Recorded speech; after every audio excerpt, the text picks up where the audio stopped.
amazing, terrific, 100%, never before done, trend-setting, incredible.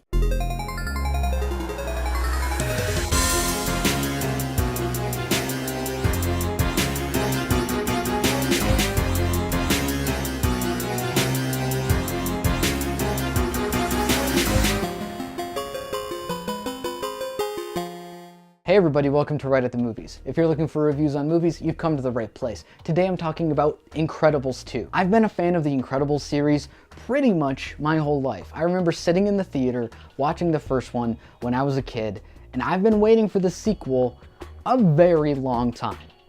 And it's finally here, and I'm pretty excited about it. This movie's not for your kids. This movie's not for your grandkids. This movie's for me, and I've been waiting for it. And it's finally here. And if you try to get in the way of me enjoying this movie, I will fight you.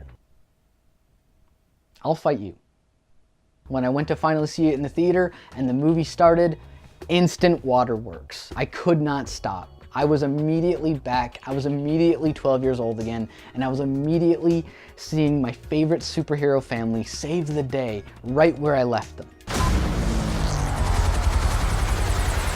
So they're fighting old villains, they're fighting new villains, they're trying to figure out Jack's superpowers, and there's a new millionaire character who's involved, trying to bring superheroes back into the light, and he's using Elastigirl and the Incredibles to try to push this new legal representation front that he's organizing. Time to make some wrong things right.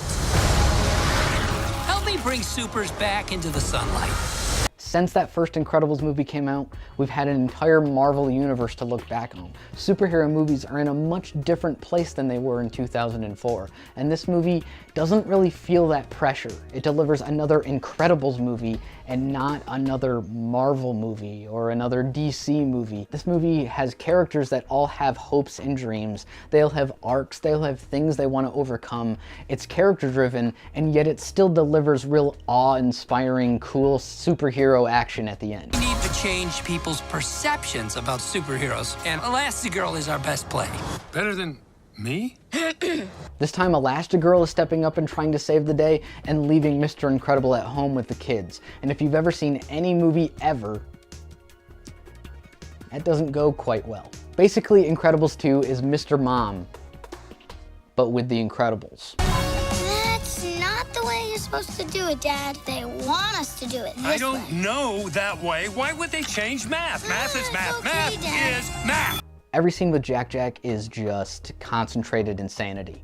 And it's really fun to finally see the Incredibles have to deal with that, because we've now sat here thinking about this for like 15 years, and it's finally happening, and it's just as crazy. There's this scene with a raccoon and Jack. I'm not gonna spoil it, but top-notch stuff. The way this movie manages to balance all of its characters and make them feel like a family as well as superpowers blows my mind. Brad Bird continues to make really great retro-futurist Fantastic Four movies without them actually being Fantastic Four movies. Combustion imminent? What does that mean? Ah! It means fire, Robin. My biggest problem with Incredibles 2 is its villain. Say whatever you want about the first movie, say whatever you want about Syndrome, but he's one of the best Pixar movie villains ever. Hell, he's one of the best Disney movie villains ever. And this time,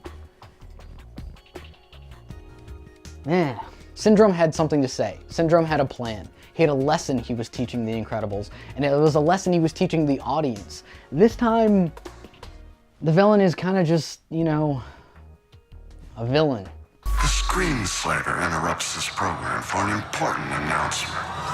One thing that I find entirely fascinating is by the time this movie wraps up, we're more or less in the same place that we were before. It feels like the movie invents new things to be worried about. It feels like it invents new character dilemmas, new arcs, new drama that wasn't there to begin with, and the questions that we had from the previous movie are still unaddressed.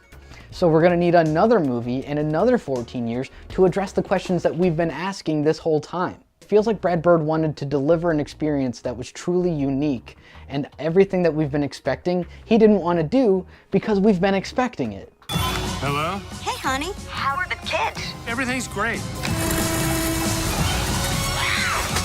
Is she difference? While I liked this one just an eensy bit less than the first one, I still had an absolute blast and an actual genuine smile on my face the entire runtime. I love The Incredibles 2, and if you liked the first one, if you've been waiting around this whole time like me, you are going to have an absolute blast with it. Go watch it, go love it, tell me what you thought down below. Thanks for watching Right at the Movies. Please remember to like and subscribe, and you can check out another review right there.